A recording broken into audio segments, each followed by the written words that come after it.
الرحمن الرحیم۔ شروع اللہ کے نام سے جو بڑا مہربان نہایت رحم والا ہے۔ السلام علیکم معزز سامعین، ملک یمن میں ایک کافر بادشاہ رہتا تھا جو اپنے آپ کو خدا بھی کہلواتا تھا۔ اس کا نام یوسف ذو نواز تھا۔ اس کا زمانہ پیارے نبی صلی اللہ علیہ وسلم کی ولادت باسعادت سے 70 سال پہلے کا تھا۔ اس بادشاہ کے پاس ایک کاہن رہتا تھا۔ کاہن وہ شخص ہے جو شیاطین جنات یا ستاروں کے ذریعے کچھ غیب کی باتیں بتلاتے ہیں۔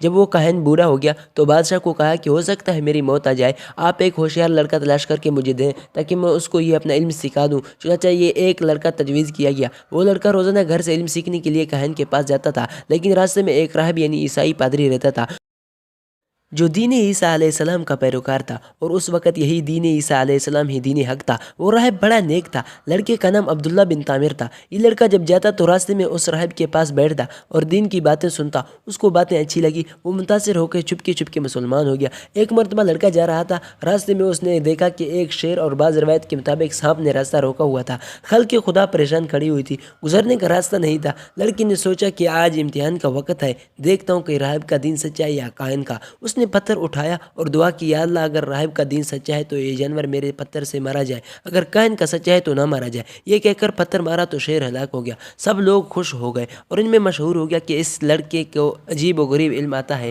لوگ اس کے پاس آنا شروع ہو گئے۔ مریض آتے تو وہ کہتا اس شرط پر علاج کرتا ہوں کہ تم اللہ تعالیٰ پر ایمان لے آؤ، اصل شفا ہی ذات وہ عطا کرتی ہے۔ بات چلتے چلتے بادشاہ کے دربار تک پہنچ گئی۔ بادشاہ کا ایک وزیر نابینا تھا، اس کو معلوم ہوا تو وہ بہت تحفے تحائف لے کر بچے کے پاس گیا اور کہا کہ آپ میری آنکھیں ٹھیک کر دیں۔ اس نے کہا کہ شفا تو اللہ تعالیٰ کی ذات کے ہاتھ میں ہے، میں اس شرط پر علاج کرتا ہوں کہ تم مسلمان ہو جاؤ۔ وہ مسلمان ہو گیا۔ لڑکے نے دعا کی تو وہ شفایاب ہو گیا، اس کی آنکھیں ٹھیک ہو گئی۔ دوسرے دن بادشاہ کے دربار میں وہ وزیر آیا۔ بادشاہ اس کی آنکھیں دیکھ کر حیران ہو گیا، پوچھا کس نے تمہاری آنکھیں ٹھیک کی؟ اس نے کہا میرے رب نے۔ بادشاہ نے کہا اچھا، میرے علاوہ بھی تمہارا کوئی رب ہے؟ اس نے کہا جی ہاں، ربی اللہ ہو۔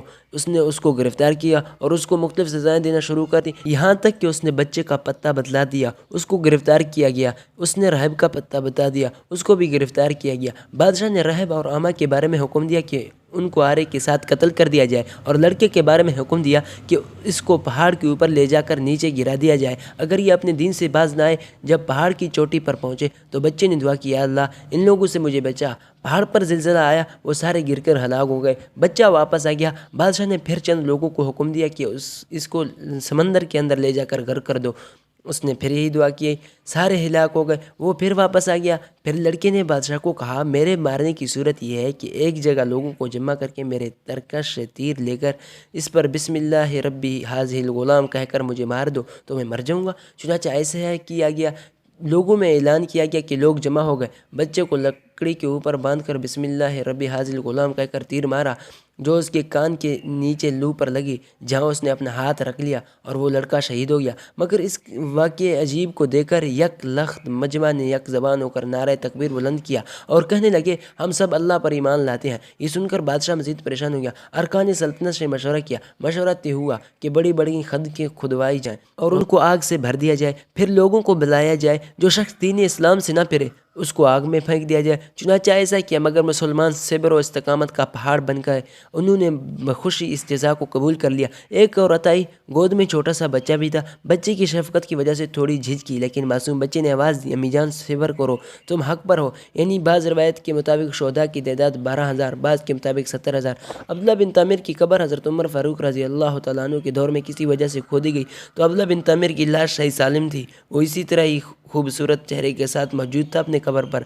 اس کے ہاتھ اٹھایا گیا کان کی لو سے تو خون جاری ہو گیا، دوبارہ ہاتھ وہاں رکھا گیا تو بند ہو گیا۔ ان کے ہاتھ میں انگوٹھی تھی جس پر تحریر تھا اللہ ربی۔ گورنر یمن نے حضرت عمر فاروق رضی اللہ تعالیٰ عنہ کو اطلاع دی۔ آپ رضی اللہ تعالیٰ عنہ نے فرمایا ان کو اسی حالت میں چھپا دو۔ جب کیسر روم کو ذو نواس کے ظلم و ستم کا پتہ چلا اور یہ معلوم ہوا کہ ذو نواس نے انجیل مقدس کو جلا دیا، عیسائیوں پر ظلم کیا ہے، تو اس نے حبشہ کے بادشاہ نجاشی کو خط لکھا اس ظالم سے ظلم کا بدلہ لیا جائے۔ اس نے 70,000 کا لشکر تیار کر کے روانہ کیا۔ اس کا سپہ سالار رباطہ نامی ایک شخص تھا۔ یہ لشکر یمن کے قریب حضر موت کے مقام پر ٹھہرا۔ ذو نواس کو پتہ چلا تو اس نے ایک سازش تیار کی۔ رباطہ کو پیغام دیا کہ میں لڑائی نہیں کرنا چاہتا، آپ کو تمام خزانوں کی چابیاں دے دیتا ہوں، پھر آپ مجھے اپنے پاس پاس رکھیں یا نجاشی کے پاس بھیج دیں۔ ذونواس نے خزانے کی چابیاں اونٹ پر لاد کر ربادہ کے پاس پہنچا دیے اور پھر ربادہ کو صنعاء شہر لے آیا اور تمام خزانے اس کی سپرد کر دیے۔ آخر میں کہا کہ دوسرے صوبوں میں بھی میرے ایسی خزانے ہیں، میں آپ کو بتلاتا ہوں، آپ فوجیوں کے مختلف گروہ بنا کر وہاں بھیج دیں تاکہ وہ خزانے لے کر آئیں۔ ربادہ نے کہا بہت اچھا۔